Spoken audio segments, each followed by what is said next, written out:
What's going on, everybody? Rob here, Trev2323. See, I got a big mess here. This is for the new door for the porch that we're putting on. Guys, still got that crack in my screen. There's the old door right there. That sucker is heavy. Got to get the alarm system off of it. But the new door is way over there. But what I wanted to show you is because I'm having trouble getting these screws out of the old door. Because when you put your locks in, your lock plates, your strike plates, don't use the little screws that they give you. You use some big 3-inch screws if it's not going to affect any wiring or anything in there. You use these big screws because if they're trying to kick your door and you got more support with the big screws for the deadbolts and the locks and the hinges, you use as long as screws you could use to get in there, because if somebody's trying to kick it in, if you got them little tiny screws that they give you, it's going to be easier because all it does is sit in this little part. So you want a screw that's going to make it all the way to the stud in there. So we got to go ahead and I'm actually fitting this to make this door a little bit smaller because it's a custom door that we had fit. So I just wanted to show you about that right there. Make sure when you're putting your strike plates in that you get some big 3-inch screws to put in there and don't put them little ones that they give you. All right, here we are, shrunken door frame by 2 inches. These little things across the top, you put a little bit of caulk right in there, a little bit of caulk with your finger, you can't even tell it's there. What I did is I tacked everything first with a brad nailer, and after everything was tacked in place, I went ahead and I got the big gun. This is a very old Harbor Freight nail gun, and that's why I did the rest. And you say, well, why did you do the nail gun and all this nice wood? This is actually cedar because it's solid 1 inch. I'm gonna have to get the before I paint it, I gotta get all that off. If you put 3 coats of paint, you won't even see these little nails. But it's a door frame. You can't just use brad nails on a door frame. These are 3.5-inch nails that's gonna hold this door frame. And then I'm gonna have 3.5-inch nails screwed into the hinges and into the locks over here. All right, see you in a bit. All right, now we gotta clean off and cut before I put the door in place, we gotta get the threshold in place. This was the old threshold, but it was for a larger door. I gotta cut it to fit in between this 2 inches shorter.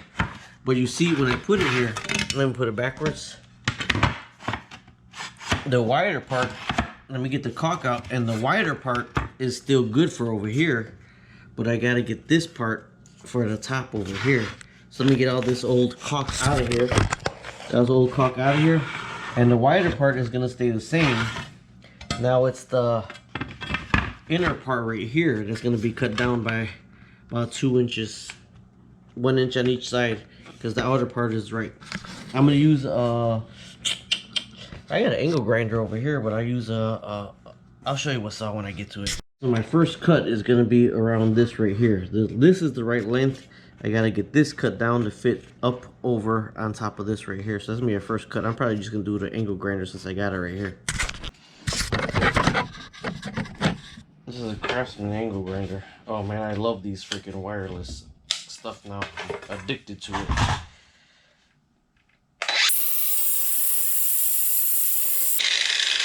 Yeah, the saw would be faster.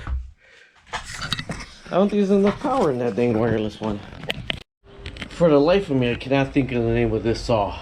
But this is the saw that I'm gonna use to cut this down. That angle grinder was even cutting it too fat. I used it to cut a nail and it actually worked pretty good. But now I don't know, since the angle grinder was too fat, I don't know if it was this one or this one.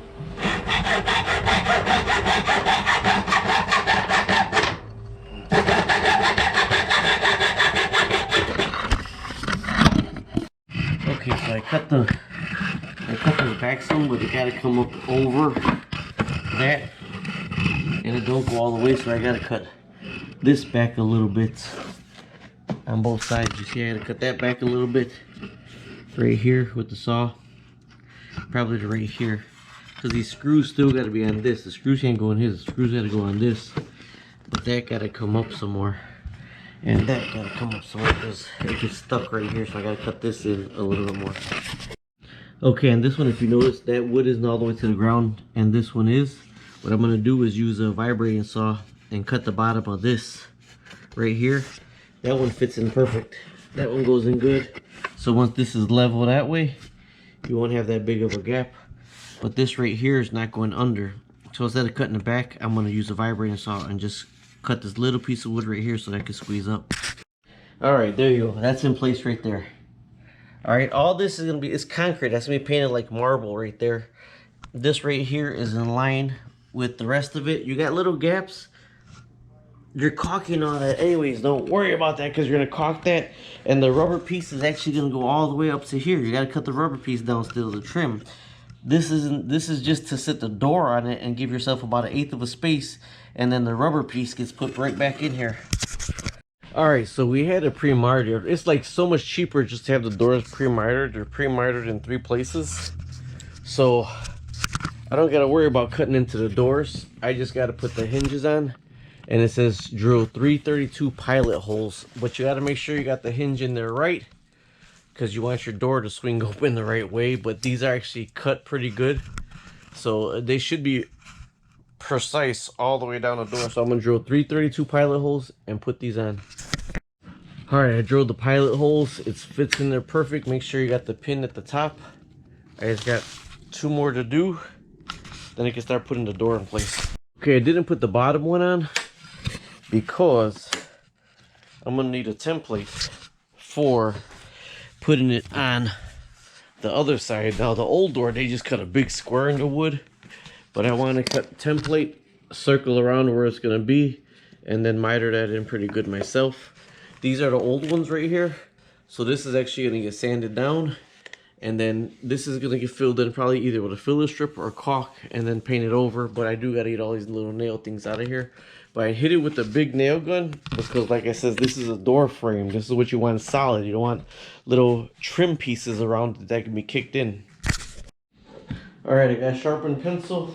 I put wedges down here because it should be like an 1/8 fitting at the top and an 1/8 fitting at the bottom. So I got some wedges here to give me some room where you could hit them in to get it further up or further down.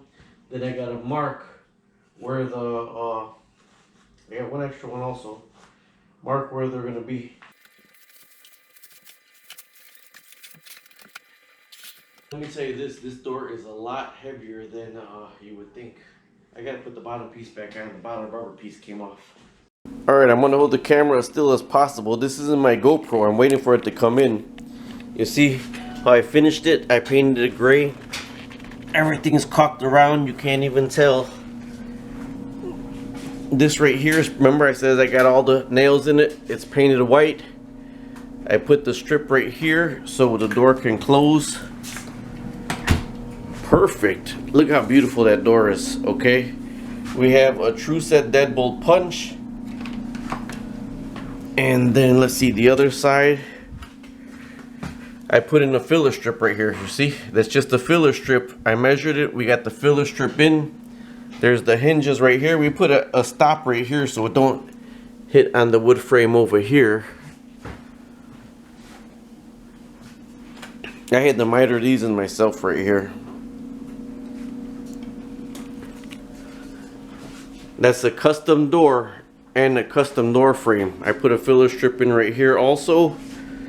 You push the door when you close the door. You close the door and then you get your lock set or whatever. The lock set right now. Oh, there you go.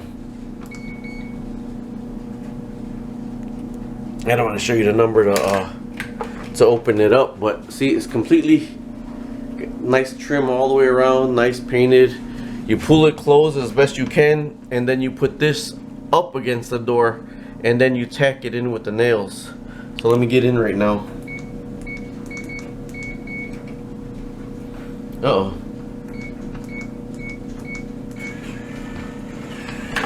Okay. So there you go. That's the door right there. And that's the door into the mudroom laundry room that's finished. But this is about 2 years later.